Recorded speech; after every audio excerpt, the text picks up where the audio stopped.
fined $185 million by the CFPB, the LAPD Attorney Mike Brewer, and the Office of Comptroller of the Currency.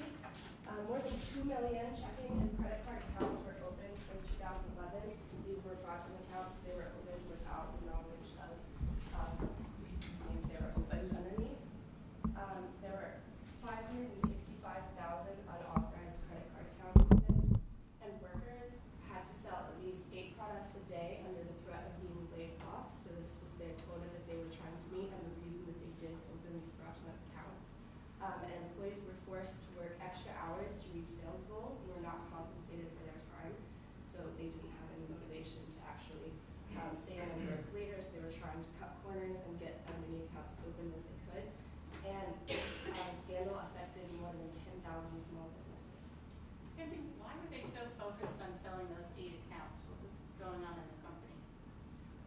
Well, the company itself was trying to, I talk about this later, but they were trying to compete with the other large banks because they felt like they were no longer the leading bank in America, so they were trying to keep up, so they felt like they needed to raise their quota in order to do so. Thank you. Okay, so the first root cause that we found was that the employees worked in an unhealthy environment where they felt obligated to create the unauthorized accounts to meet sales goals. So we recommended that in order to fix this cause, that Wells Fargo should ensure that workers felt empowered to achieve their individual goals, and that Wells Fargo should host team building activities so that they had a better environment for their employees, and the managers should be trained to properly lead the sector so that we didn't have an issue where employees felt uncomfortable and like they couldn't go to their managers to discuss any issues they had, and to ensure the best customer service, because overall this would just help them perform better and be able to open up more accounts, because customer service is where the profits come from, opening those accounts. So in order to do this, managers need to give employees individual attention and discuss expectations for the sales team. The individual attention, we feel like would lead the employees to not feel like they were being ignored or like their opinion wasn't being heard. And that Wells Fargo needs to meet with the management team to kick off the team building so that the management team knows the best way to actually conduct this team building and make it most effective. So the second root cause is that managers created pressure to appease and attract shareholders to meet the quarterly earning expectations. And to fix this issue, they should create a new investor relations plan to communicate with shareholders and customers regarding the changes in sales goals. So since they won't feel the pressure to meet very high expectations of the shareholders, they need to have more communication with the shareholders to let them know what's going on in the company and to be more transparent. So they should meet with the head of IR to discuss analyst and shareholder concerns so that this wouldn't be an issue in the future. The third cause is that the managers were poorly prepared to deal with the pressure of sales quotas and to delegate. So they should improve communication between the management levels so that this isn't as much of an issue. Enhance the manager's soft skills by providing a manager toolkit, which is communication training and exposing the managers to new sales techniques.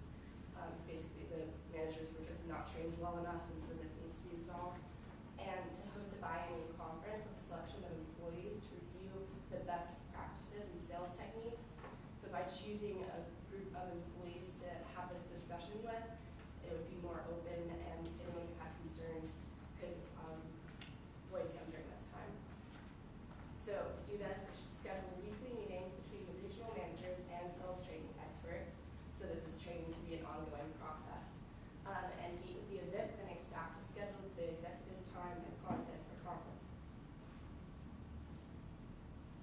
So the fourth cause is that the sales force did not follow ethical practices and regulations when meeting sales quotas. So by opening fraudulent accounts, this was obviously not ethical or legal. So to make sure that doesn't happen again, Wells Fargo should ensure that the rules are being followed with enhanced monitoring, establish a system to help regulate authenticity of accounts, and create an accountability system, because this went on for a very long time where fraudulent accounts were being opened and it felt like no one noticed when they should have. So they should hire an outside consultant to help train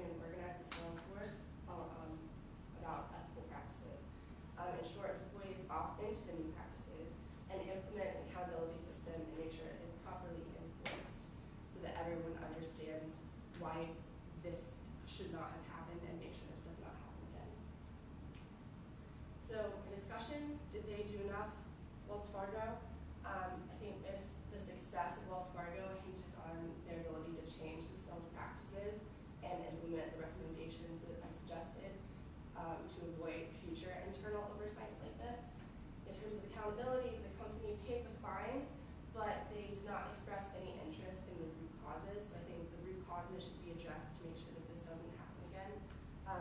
5,300 employees were fired, but it was mainly the lower level employees, not the high level executives who were actually responsible. So they were not punished. So I feel like this is creating an environment where they feel like what they did was acceptable and they could get away with it. And then the new CEO who replaced the last one, he was also involved in the whole scandal. So it doesn't look like Wells Fargo is going to be making a change anytime soon because they still haven't been really accountable. The previous CEO, John Stubb, retired with a $134 million retirement package, which was more like a reward than a punishment. And he definitely should have been punished more since this was illegal activity going on in his own company. Does anyone have any questions for me? Questions, team? Joshua, yes.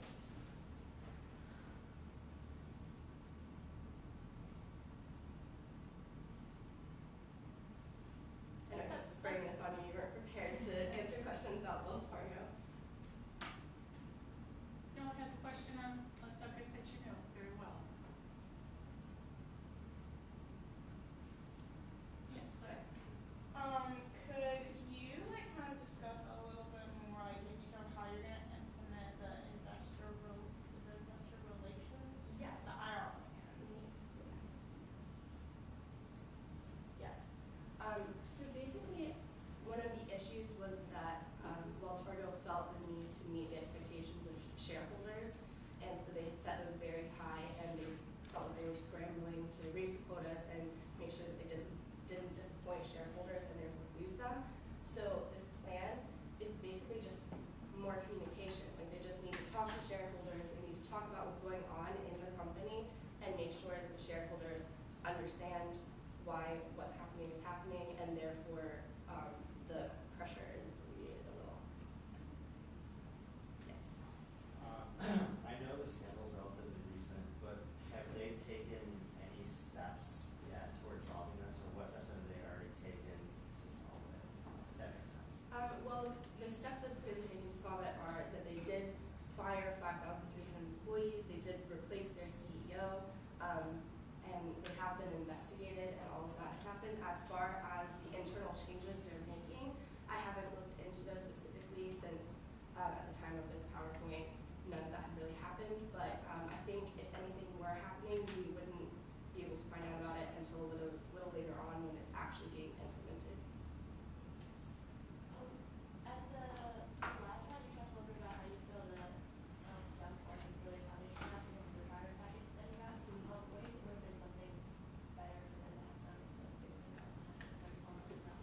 I think instead of considering it a retirement, it should have been termination of his employment. So I think that was the issue, is that they were making it seem like they were just allowing him to retire and step down with all the benefits, but he harmed a lot of people and a lot of businesses. So instead of being able to just retire peacefully, he should have had his job terminated. How would you pick the right consultants? You know, like, you said like the right consultants, like the root cause for something like that. Just make sure that you're talking about. Okay, Yeah. so the consultants about the ethical practices, well, they do have consultants where that is their specific job, is to go into companies and to make sure that they understand ethical practices. So I think any consulting company that has any professional work with ethical practices would work. So we hear a lot about the executives and like lower level employees, but were the shareholders themselves investigated or penalized at all? No, because the shareholders didn't have much say on what was, or much transparency as to what was happening in the company. All of this was being hidden from them. So it was basically just the employees who were opening fraudulent accounts. And I think even if they did have something to do with it, like I said, the proper people were not being punished, so they did not investigate them. Thank you. Great, thank you. Thank you. Nice job. So take a few more minutes and fill out the feedback form on the back side for Kenzie, so she'll have that feedback. Okay, great. Here, if you